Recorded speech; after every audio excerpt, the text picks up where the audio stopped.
Hey guys, welcome back to పుచ్చమ్మాస్ cooking vlogs. ఈరోజు అయితే మాకు మార్నింగ్ నుంచి క్లౌడీగా ఉందన్నమాట. అందుకని అమ్మ ఈవినింగ్ స్నాక్స్ ఏదైనా చేద్దామని చెప్పి వడల కోసం అని చెప్పి బొబ్బర్లు అండ్ శనగపప్పు నానబెట్టింది. ఈవినింగ్ 4 o'clock ఆ టైంకల్లా మాకైతే వర్షం పడింది. ఆ టైంకి అమ్మ అయితే వడలు వేసేసింది. అవైతే ఎలా వేసుకోవాలో చూద్దాం.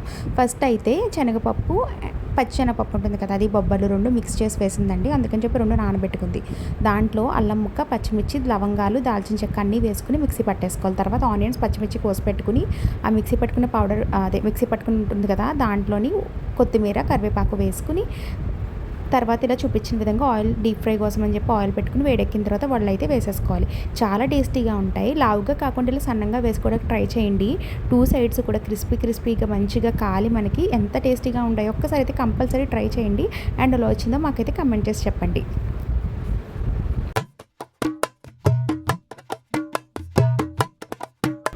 Don't forget to subscribe for more.